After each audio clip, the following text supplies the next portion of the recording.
Hello అండి, అందరూ ఎలా ఉన్నారు? Welcome back to my channel Bhima brothers vlogs.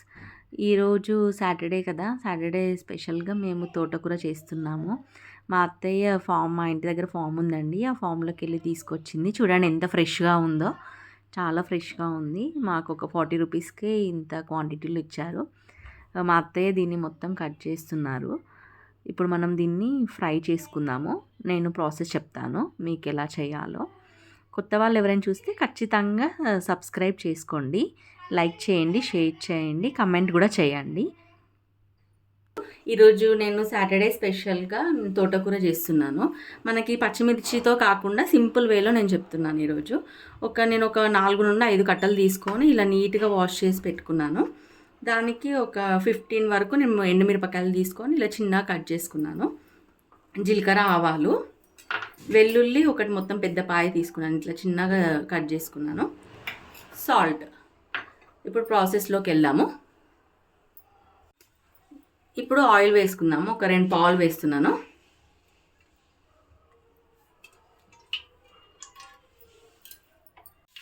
ఎండుమిరపకాయలు,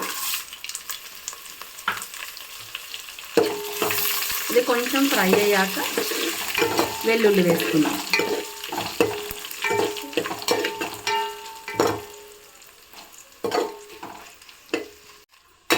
ఇప్పుడు ఇది ఫ్రై అయ్యాయి కదా, ఈ టైంలో మనం వెల్లుల్లి వేసుకుందాము.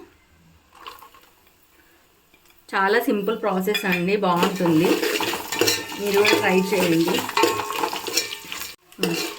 ఇది నేను ఫ్రై మట్టుకే చెప్తున్నానండి. ఒకవేళ ఇలా నచ్చిన వాళ్ళు టమాటోస్ వేసుకోవచ్చు. కాకపోతే ఇలా తినడం వల్ల మనము ఆకుకూర క్వాంటిటీ అనేది ఎక్కువ తింటాం కదా, సో హెల్త్కి మంచిది. ఇది పూర్వం మా అమ్మమ్మ, నానమ్మ వాళ్ళు ఇలానే చేసేవాళ్ళు. ఇప్పుడు వెల్లుల్లి కూడా కొంచెం ఫ్రై అయింది కదా, ఈ టైంలో పసుపు వేసుకుందాము.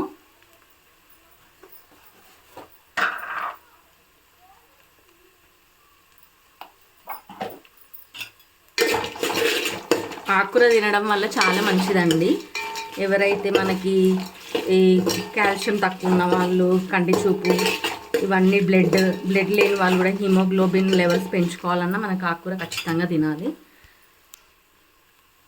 ఇప్పుడు వేసుకుందాం, అది ఫ్రై అయ్యాయి కదా, ఆకుకూర వేసుకుందాము. మనకి ఇందులో రిచ్ ఫైబర్ ఉంటుంది. వీక్లీ 2 టైమ్స్ తింటే హెల్త్కి హిమోగ్లోబిన్ పెరుగుతుంది లెవెల్స్.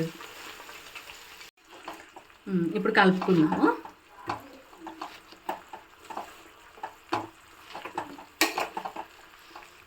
నేను కాడలు కూడా వేసుకున్నానండి.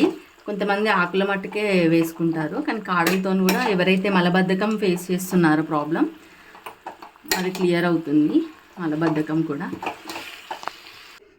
ఇప్పుడు అది మగ్గుతుంది కదా, ఈ టైంలో మనం ఒక 5-6 ఎండుమిరపకాయలు తీసుకొని పొడి కొట్టుకుందాము, కొంచెం లైట్గా ఫ్రై చేసుకొని. ఇలా చేయడం వల్ల మనకి మొత్తం ఆకంతా పట్టి బాగుంటుంది టేస్ట్. కొంచెం సాల్ట్ వేసుకొని దంచుకుందాం. ఇప్పుడు ఇది బాగా ఫ్రై అయిపోయింది, మనం దంచుకుందాం. ఇది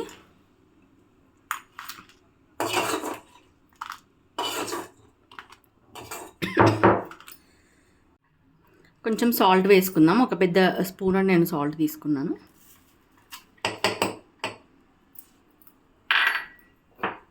దంచుకుందాం పౌడర్ లాగా మెత్తగా.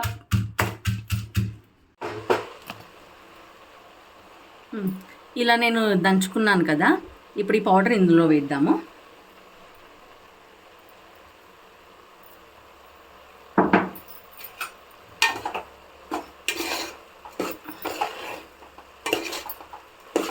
ఇంకా ఎక్స్ట్రా సాల్ట్ ఏం అవసరం లేదు, అందులోనే మొత్తం వేసాం కదా.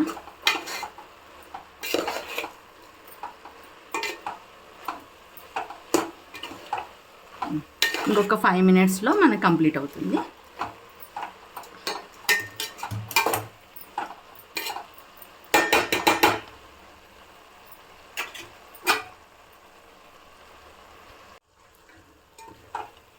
మనకి మెత్తగా ఉడికిపోయింది, రెడీ అయిపోయింది మనకి. ఇప్పుడు మనం సర్వింగ్ బౌల్లో సర్వ్ చేసుకుందాము.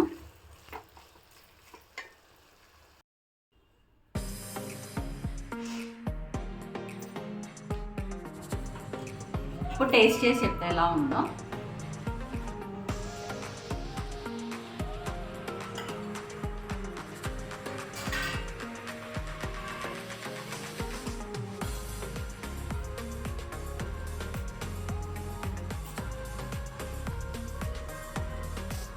బాగుంది, ఉప్పు కారాలన్నీ సెట్ అయినాయి, బాగుంది.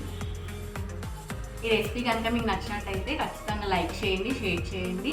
కొత్త వాళ్ళు ఎవరైనా చూసినట్టయితే సబ్స్క్రైబ్ చేసుకోండి. మరొక రెసిపీతో మేము ముందుకు వస్తాను. బాయ్.